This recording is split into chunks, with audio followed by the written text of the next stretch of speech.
Okay, this program I use bumped me back to the beginning, so I'm picking up where I stopped on Module 22B, nicotine use.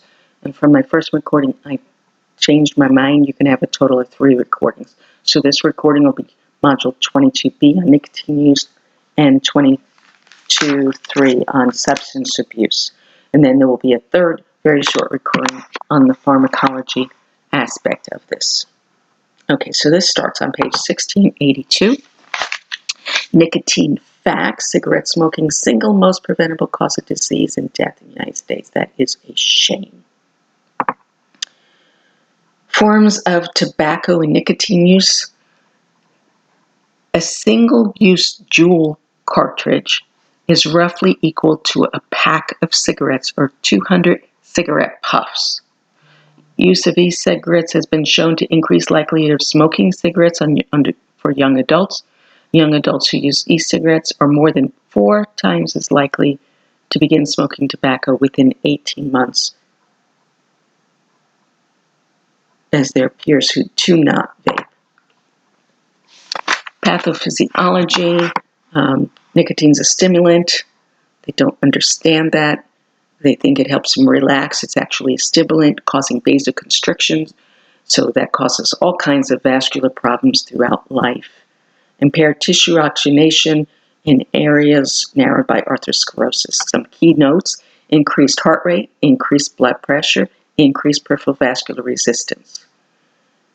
It affects the central nervous system. Another key note: initially increases mental alertness and cognitive ability, eventually depresses those responses. Smokers can develop tolerance to nausea and dizziness, but not the cardiovascular effects. Another note: tar in the cigarette slows the cilia and increases mucus production. Nicotine is as addictive as heroin and cocaine. Dependence results from chronic use. Release of dopamine, just like with heroin, reinforces addictive craving. Risk factors, page 1683, emotion, social pressure, alcohol use, lack of education, and age. Approximately 1 in 5 U.S. adults smoke cigarettes. It's the most common form of recreational drug use. More than 80% adult smokers began smoking by age 18, 99% by age 26. Risk factors are your stress, peer, family influences, ethnicity, and depression. And there is associated with increased risk for other substance use. Prevention: education, education, education, behavior modification, screening, school-based tobacco use prevention policies. It's all on page 1684. Nicotine in pregnancy, 1685, 1686. Neurodevelopment and behavior consequences are delayed psychomotor, mental development, increased physical aggression, early childhood, and note here, low birth weight infants, and sudden infant death syndrome or SIDS. Nicotine withdrawal is terrible. It's both psychological and physical. Remember, it acts like the heroin, releasing the dopamine. Prolonged suffering with slow decline in use.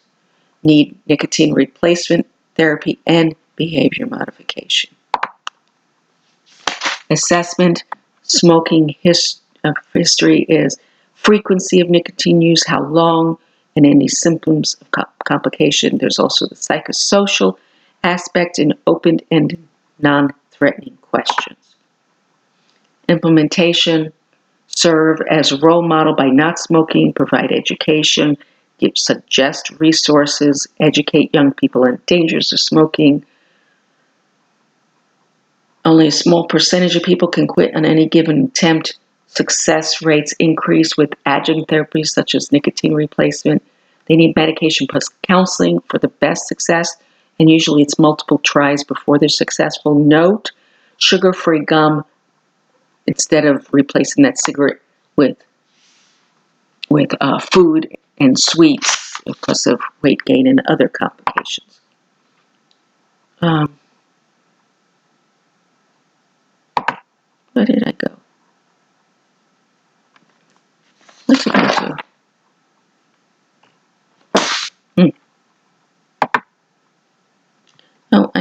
nursing diagnosis. Knew I was missing something.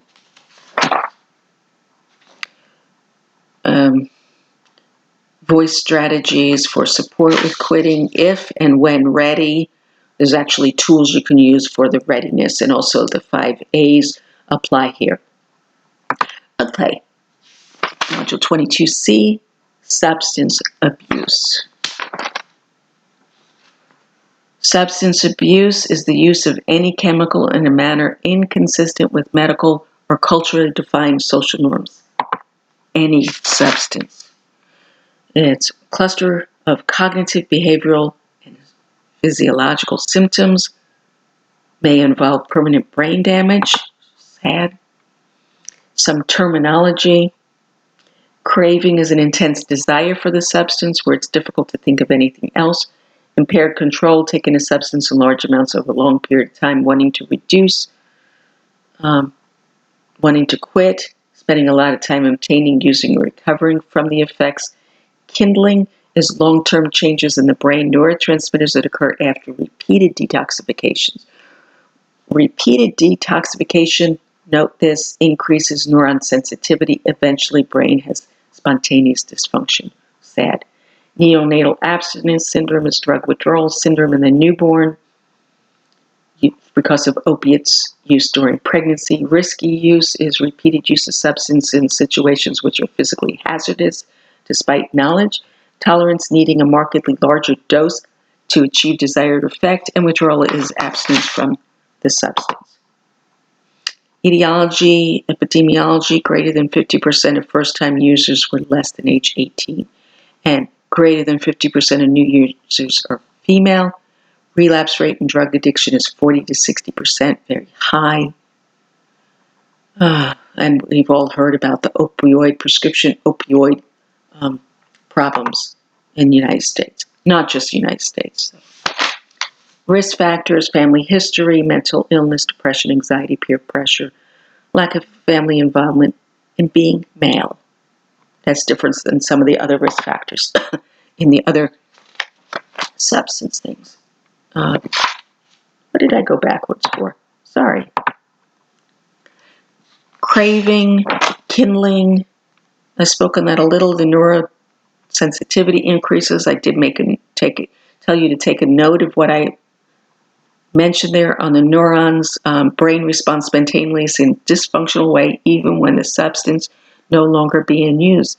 That's where I say an addict is an addict, whether they're clean or not. An addict is an addict, so they may look like they're using again, even when they're not.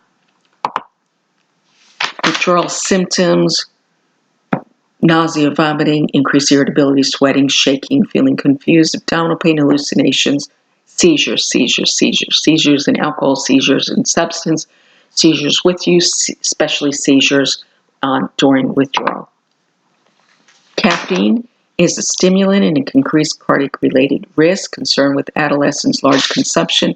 That's also, it can be a substance abuse. Withdrawal leads to headache and irritability. Cannabis, most use illicit drug.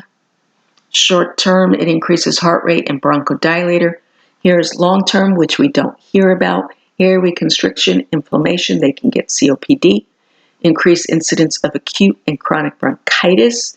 That's a COPD bronchitis, not COPD from emphysema. Emphysema with the smoking and chronic bronchitis. It's what we call the blue bloater. Anyway, birth defects due to crossing placenta.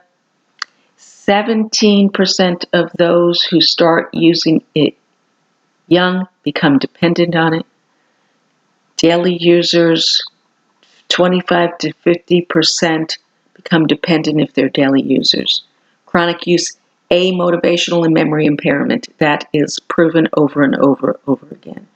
Potency increases with use of oils because they have 50%, up to 50% of THC versus 16% in the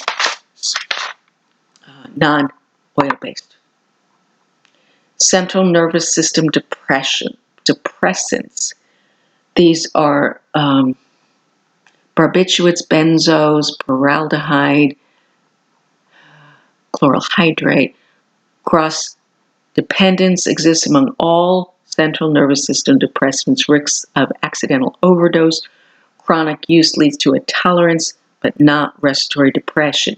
Initially, like your benzos, have a significant respiratory depression, but over time that lessens as they get a tolerance. Signs. Note the signs for central nervous system depressants: cardiovascular and respiratory depression, shock, coma, convulsions or seizures, and possible death. Psychostimulants. Highly addictive properties can lead to overdose, atrophy of nasal mucosa. I've seen perforations in the septum. These are methamphetamines, often taken in combination with other drugs. Feel strong and powerful.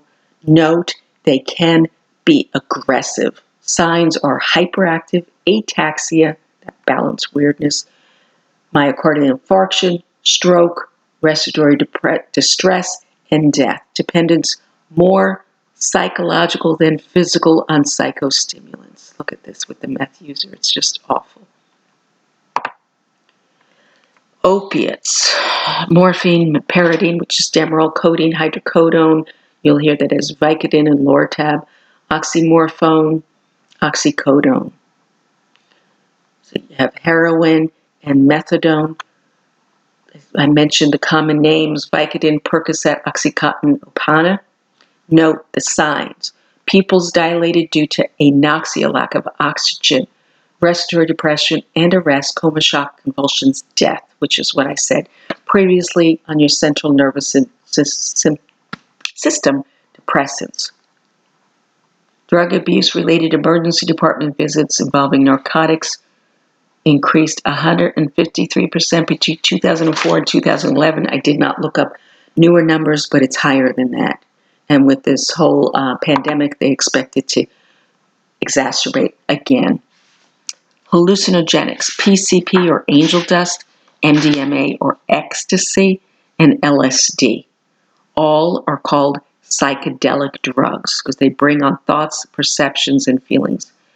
Note PCP, intoxicated patients are often violent, difficult to control. Psychosis can lead to a hypertensive crisis with PCP. LSD affects the serotonin receptors at multiple sites in the brain and the spinal cord. Inhalants, anesthetics. When I was working in the OR, we had an anesthesia tech, started acting bizarre, actually thought that he was using. I tried to report it. He was well liked. I was ignored, and we found him passed out in a room that he went into prep. It was very sad. Okay, nitrous oxide, that's what's used in the OR. Organic solvents, paint thinners, glue, airplane glue. I grew up in a crazy part of Brooklyn, and we used to passed out when the glue was a big deal. But of course, I'm talking in the 60s and 70s because I'm a lot older than you guys. Okay, brain damage can occur on the first attempt, first use, called sudden sniffing death. It can be in the first, the 10th, the 100th. It could be in any of them, but it can be the first. There is no antidotes. Effects are similar to those of alcohol, ingested by bagging, puffing, or sniffing. Therapies. Detoxification, aversion therapy, group individuals, psychotropic, which I'll go into in my next recording, cognitive behavioral again, self-help groups. Drugs can be found in both blood and urine for between 24 hours to up to 30 days. Emergency care for overdose, support, serious medical emergency, respiratory depression may require mechanical, keep patients awake. Seizure precautions, monitor for suicidal ideation, signs of overdose and withdrawal when the substance is taken away. Those can be extreme. Assessment, this is the last slide, must admit having a substance abuse problem. They have to. There's different screening tools. You have your opiate withdrawal scale, OOWS, and your subjective, there's objective and subjective scales. You simply distinguish them with beginning with OOWS or SOWs, whether subjective or subjective. And that is the end of this recording. It's to be followed by one last recording on the pharmacology related to these.